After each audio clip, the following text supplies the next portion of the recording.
wabarakatuh.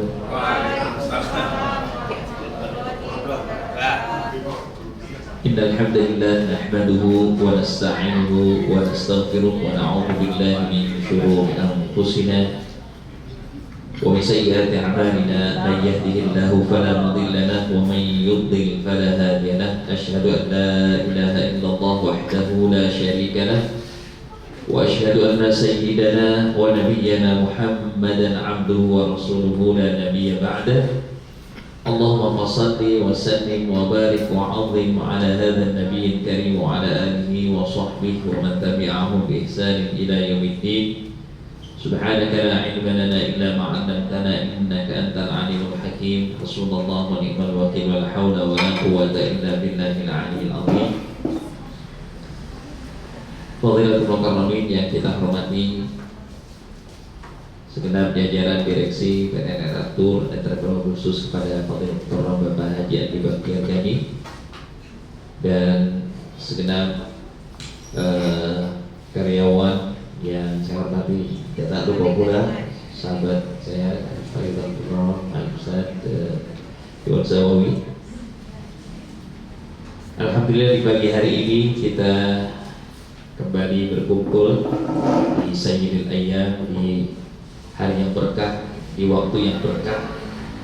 Mudah-mudahan semakin menambah keberkahan buat kita sekalian, dan juga khususnya untuk Aratur and Travel yang tentunya kita berharap keberadaan kita di tempat ini sebagai pelayan-pelayan tamu Allah, semakin Allah Subhanahu wa ta'ala berkahkan kehidupan dunia dan akhirat kita, amin ya rabbal alamin. Rekan-rekan sekalian, hari ini di pagi hari ini kita akan melanjutkan kajian kita dari kitab Al-Arba'in An-Nawawiyah, 40 hadis yang dikarang oleh Al-Imam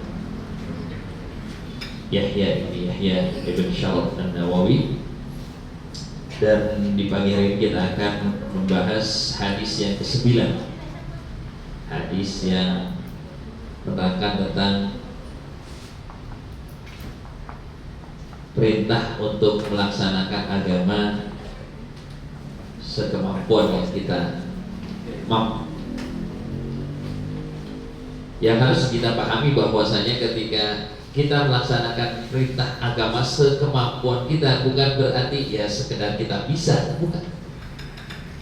Yang dimaksud adalah ketika kita melaksanakan perintah agama atau meninggalkan larangan dalam agama semaksimal yang kita bisa, bukan asal-asalan. Ini banyak orang kadang-kadang yang penting kita Islam, yang penting kita bisa, ya sudah sholat, yang penting kita sudah bisa melaksanakan perintah agama, yang penting kita mengaku sebagai muslim, bukan gitu. Tapi ketika kita sudah menyatakan diri kita sebagai seorang muslim, kita harus memaksimalkan apa yang kita ketahui dari agama ini. Ketika kita tahu, ya kita kerjakan. Ketika kita baru belajar dan baru mengetahui, maka bagaimana kita semaksimal mungkin bisa merealisasikan perintah Allah Subhanahu wa ta'ala. Baik, sebelum kita jauh mengkaji tentang materi ini, kita akan bacakan terlebih dahulu hadis yang diriwayatkan oleh Abu Hurairah radhiyallahu anhu. An Abi Hurairah radhiyallahu anhu qala sami'tu Rasulullah sallallahu alaihi wasallam yaqul ma nahaitukum anhu fajtanibuhu wa ma amartukum bihi fa'tu minhu mastata'tum. Dari Abu Hurairah radhiyallahu an, dia berkata, aku mendengar Rasulullah sallallahu alaihi wasallam bersabda, apa yang kularang jauhilah,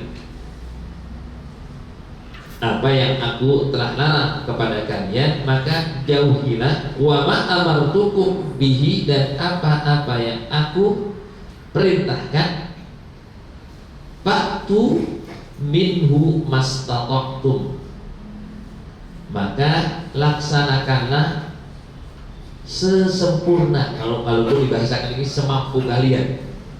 Kalau semampu kalian biasanya cuma bisa sendiri, akhirnya jadi alasan. Yang maksudnya adalah semaksimal kalian mampu. Faktu minhu mastata'tum, sebagaimana dalam disebutkan ittaqullaha mastata'tum, bertakwalah kepada Allah sekemampuan kalian, semaksimal kalian bisa kerjakan.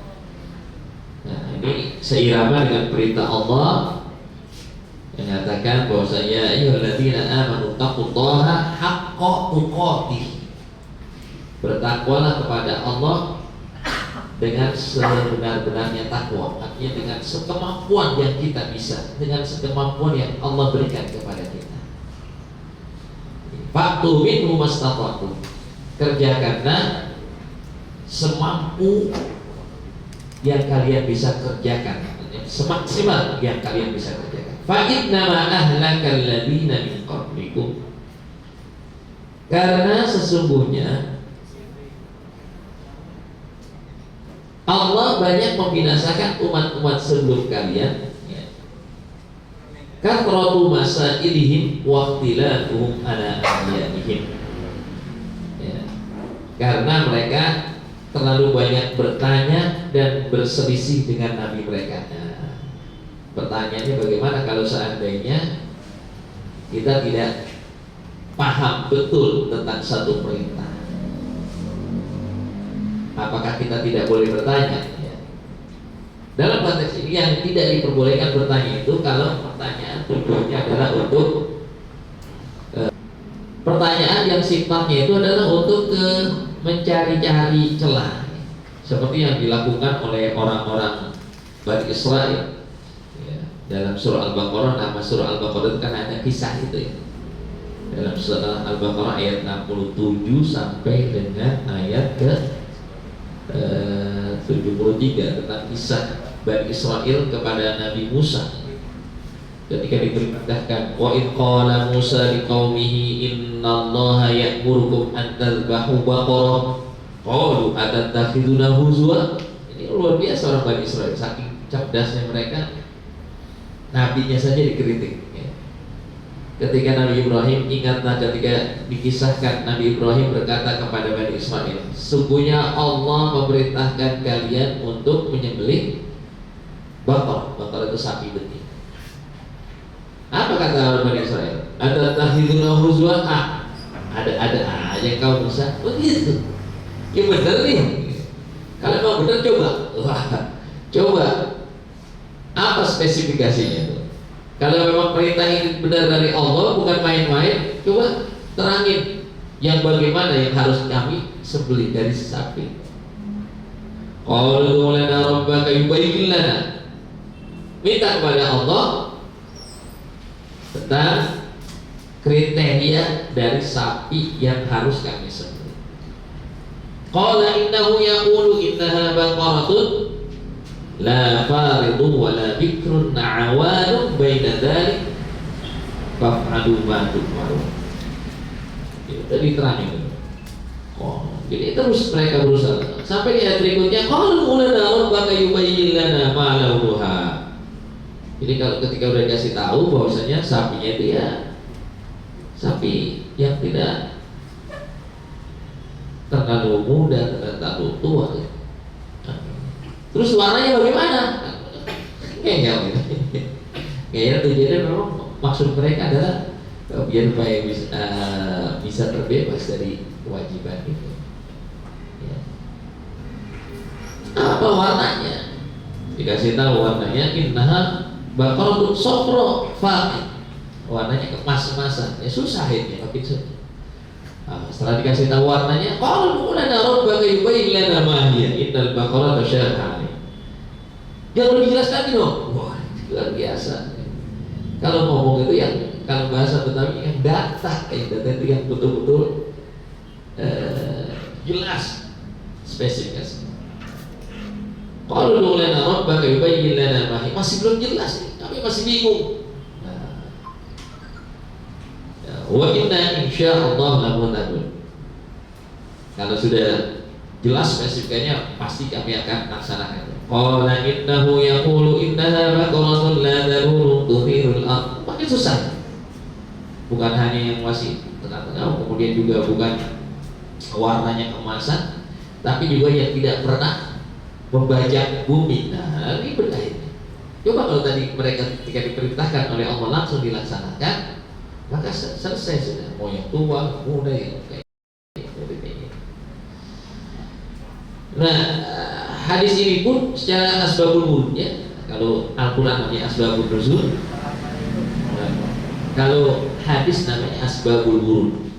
Ketika Rasulullah SAW memerintahkan tentang perintah haji, ya, Innallaha kataba alaikumul hajja fahajj.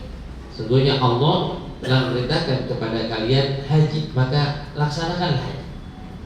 Ada salah seorang sahabat bertanya, "Aku la'amil ya Rasulullah?" Tiap tahun nih Rasul, wajibnya ini tiap tahun apa tidak? Nah, Rasul diam. Biasanya Rasul kalau udah ditanya sama sahabat, dia berarti menandakan dia kurang nyaman dengan tanya. Jadi biarin dulu. Ya. Nah, ini sebabnya. Jadi bahasanya kurang adab gitu. Ya. Jadi kalau seorang Rasul itu memerintahkan sesuatu, maka laksanakan. Urusan nanti bagaimana caranya laksanakan itu urusan belakang. Yang penting kita melaksanakan perintah. Ya. Fa inna ma ahlaka alladziina min qablikum kathratu masailin wa ikhtilafuhum ala anbiya'ihim. Banyak dulu kaum-kaum itu yang dihancurkan oleh Allah, dibinasakan oleh Allah lantaran karena mereka sering bikin masalah sama nabinya. Itu terjadi. Kalau kita jalan-jalan di khususnya di Timur Tengah, banyak sekali peninggalan-peninggalan artefak yang sudah dihancurkan oleh Allah kaumnya, tapi masih ada bekas-bekasnya. Itu lantaran apa? Karena mereka itu belum punya masalah dengan para nabi. Karena nabi itu adalah utusan Allah, artinya kepanjang tanganan Allah Subhanahu wa ta'ala. Ya. Tapi mereka justru malah berusaha melawan. Ya. Bahkan di antara sahabat pun ada yang begitu tuh ya. Ketika Rasulullah SAW membagikan harta rampasan perang, dalam pandangan dia Rasulullah tidak adil. Ya. Kenapa kok yang dibagikan hanya sahabat muhajirin, sahabat ansor nggak dibagi? Ada yang menyatakan ya Rasulullah yang adil. Ini zaman Rasulullah. Nah akhirnya apa?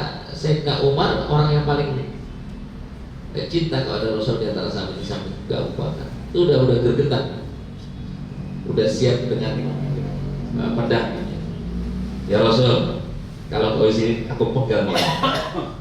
Jadi kalau ada orang nggak adab sama Nabi itu pertama kali gergetan itu Sayyidina Umar. Kalau boleh saya pegang ya, kagak punya adab. Sampai Rasul marah itu. Cuma marahnya Rasul nggak seperti kita. Apa kata dia? Kalau seandainya kau menganggap aku tidak adil, siapa lagi kau? Kalau kau menganggap aku tidak adil, siapa lagi kau anggap adil? Karena Rasulullah punya tujuan ketika membagikan harta Allah, bukan berdasarkan nafsu. Sampai akhirnya Rasulullah nyelutut, bukan bahasa nyelutut, karena kesalahan beliau. Ini nanti akan ada orang-orang di akhir zaman yang model kayak begini nih. Baca Qurannya fase, sholatnya baik, tapi Quran itu hanya sampai tenggorokan. Ada nggak sekarang kelompok? Jadi kalau udah hadis hafal loh, bahkan hadis-hadis yang ribuan itu mereka hafal. Quran pun mereka hafal. Tapi pemahaman tentang Islam sangat dangkal. Pemahaman terhadap keislaman mereka sangat dangkal. Jadi bahkan mereka menjudge bahwa hanya kelompok mereka yang lain, selainnya adalah ahlul nar. Ini terjadi, Rasulullah doakan. Dan mereka tidak akan menjadikan Islam itu sebagai rahmatan lil alamin. Itu akan terjadi. Karena Rasulullah ketika berkata sesuatu pasti akan terjadi. Ada nggak kan kelompok begitu? Membabi buta, orang yang nggak sepaham, kafir, orang yang nggak suka, bid'ah, ahli taat. Begitu. Padahal Islam itu kan sangat simpel. Ad-din yusrun.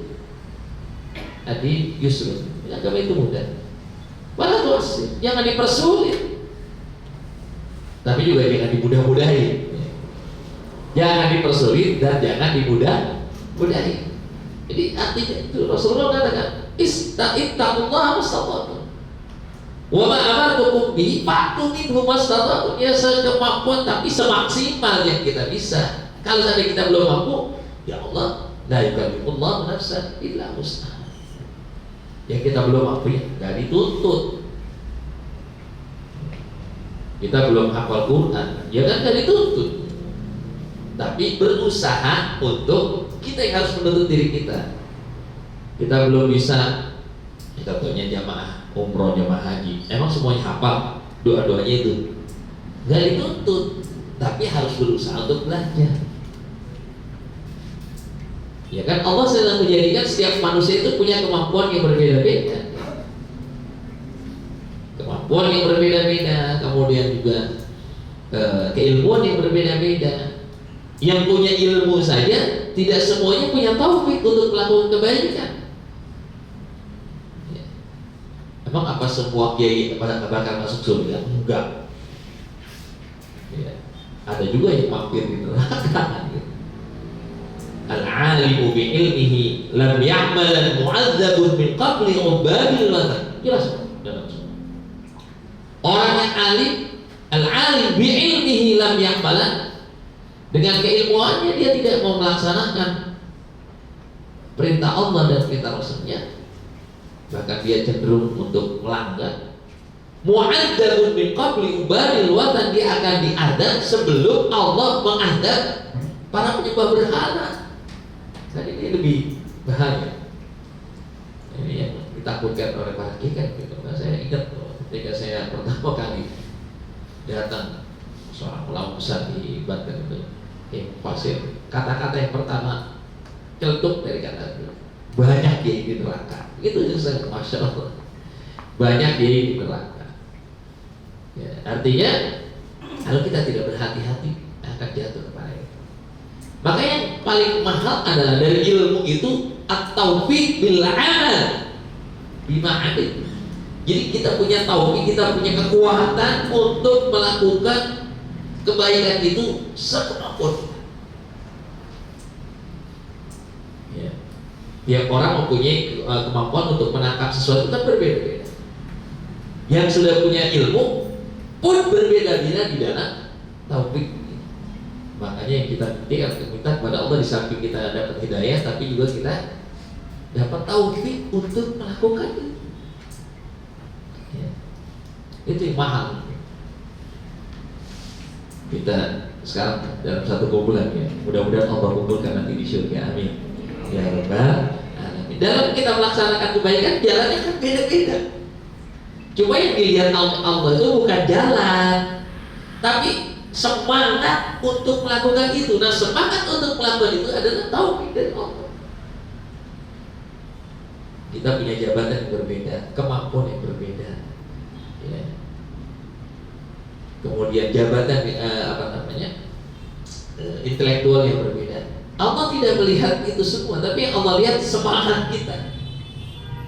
Semangat itulah yang nantinya Allah berikan kita masing-masing taufik untuk melakukan kekuatan. Makanya antara sahabat juga kan beda-beda. Di antara sahabat ada yang memang punya kemampuan menghafal tinggi. Ya. Siapa itu? Salah satu yang paling banyak meriwayatkan hadis ya, saat ini pagi ini kita baca lewat hadisnya itu, ya, Abu Hurairah. Abu Hurairah ini sahabat Nabi yang kurus,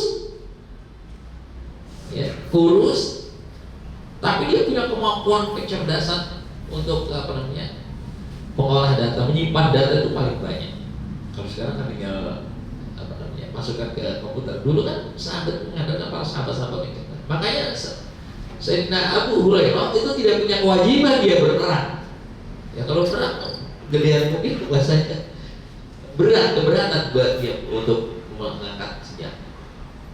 Setelah Allah katakan, wa ma kana al-mu'minuna liyanfiru kaffah dalam surah Taubah 1:20. Walaula nafara min kulli firqatin minhum ta'ifatun liyatafaqahu fid din.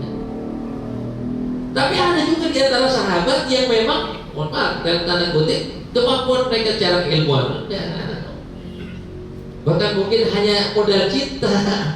Seperti seorang orang Badui, orang-orang dari gunung, orang gurun kalau di sana ini Arab itu orang gurun, bukan orang-orang yang biasa berinteraksi dengan masyarakat. Mereka datang kepada Rasulullah ya, karena orang gurun biasanya kan adabnya kurang gitu ya. Dia punya adab ya sebatas yang pernah dia tahu. Ketika Rasulullah SAW sedang berkumpul dengan para sahabat, pantas saya Rasul. Kan sombong gitu. Nanya ke Rasul, kapan dari kiamat ya Rasul? Dibiarin sama Rasul. Ada bahasa Rasulullah juga kurang nyaman gitu. Baru setelah selesai Rasulullah berbicara, mana tadi yang bertanya tentang kapan datang hari kiamat? Saya Rasul. Sini. Apa yang kau siapkan untuk menghadapi hari kiamat? Kata dia, cuma satu. Persiapan saya satu. Modal saya satu untuk menghadapi hari kiamat. Padahal kan hari kiamat itu suatu hal yang ditakutkan banyak orang. Tapi sahabat ini pede betul. Pede bakal bisa masuk surga. Dia pengen cepet, pengen masuk surga. Apa yang kau siapkan? Kata Nabi, kata sahabat Badui ini, aku mencintai wahai Rasul. Aku sangat mencintai kau. Aku sangat senang kepadamu. Apa kata Rasulullah dalam banyak riwayat? Anta ma'aman ahbabta. Hadis riwayat lain, yuhsyarul mar'u ma'aman ahbabta. Ada banyak riwayat. Intinya adalah engkau akan dikumpulkan bersama orang yang kau cintai. Bayangkan. Intinya adalah rekan-rekan sekalian, kalau kita ingin mendapatkan taufik dari Allah, maka kita harus punya amalan yang menjadi kebanggaan bagi kita nanti di hadapan Allah. Karena taufik tiap orang itu beda-beda. Ada yang diberikan taufik oleh Allah senangnya tiap hari apa? Berpuasa sunnah. Ada di antara mereka yang tiap hari kerjanya apa? Berinfak. Ada yang tiap hari kerjanya apa? Silaturahmi. Ada yang kerjanya tiap hari macam-macam. Tapi jadikan amalan itu sebagai andalan. Tadi bahasanya ittaqullaha mastata'tum, bertakwalah kepada Allah sekemampuan yang Allah berikan kepada kalian. Dalam ayat Qasas ini, wa ahsin kama ahsanallahu ilaik. Allah sudah memberikan tiap manusia itu potensi, yang dengan potensi itu kita bisa meraih kebaikan di sisi Allah Subhanahu wa ta'ala. Apapun potensi kita, setiap manusia diberikan. Sebagaimana untuk urusan dunia, tiap orang itu diberikan potensi, untuk urusan akhirat pun sama.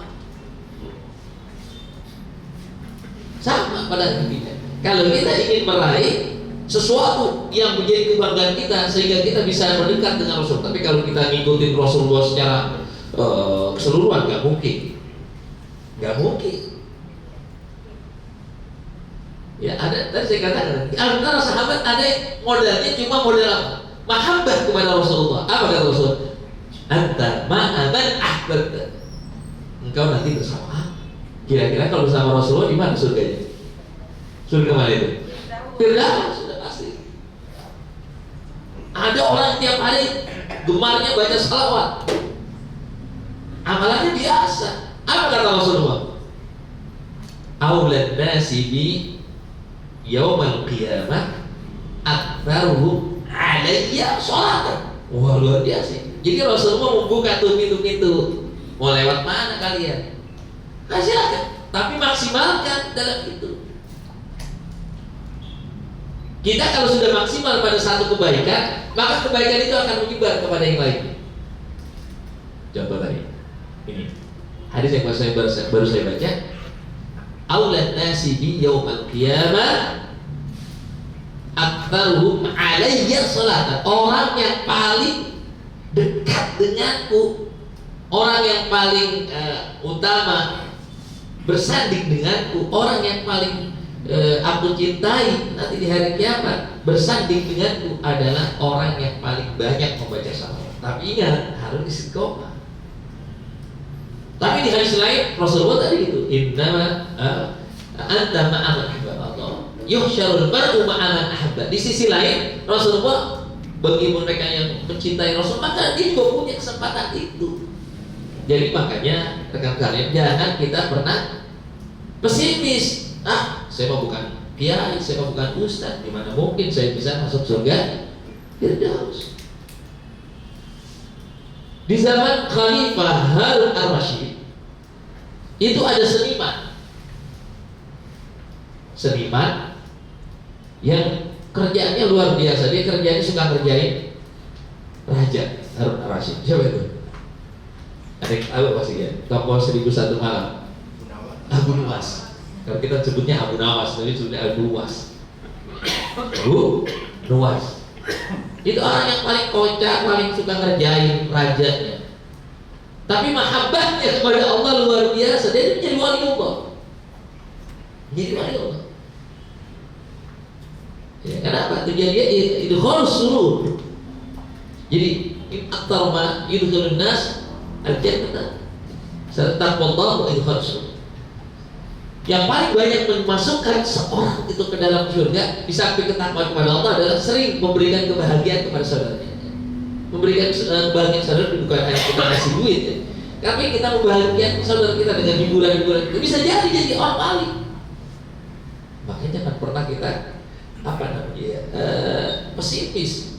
Rahmat Allah itu banyak jalannya. Kalau ke neraka jalan satu kan? Neraka itu jalannya cuma satu. Tapi kalau ke surga banyak jalan. Banyak jalan menuju surga. Tapi kalau neraka jalan cuma satu. Tapi sayangnya orang senang berebut di situ. Apa itu? Jalan neraka. Jalan neraka apa? Maksiat kepada Allah dan Rasul. Iya. Cuma satu. Padahal kalau ke neraka itu bayar apa enggak? Bayar. Ke surga itu gratis apa enggak? Gratis. Berangkat umroh, berangkat haji, bayar. Iya bayar, tapi kan juga dikasih hadir jalan sama Allah. Coba kalau di kulit, pasti perjalanan haji itu atau umroh dahsyat. Allah yang memberikan kemampuan. Nah, tapi kalau ke neraka itu memang harus dibayar semuanya. Makanya, tapi uniknya begitu. Untuk neraka itu orang lebih getol.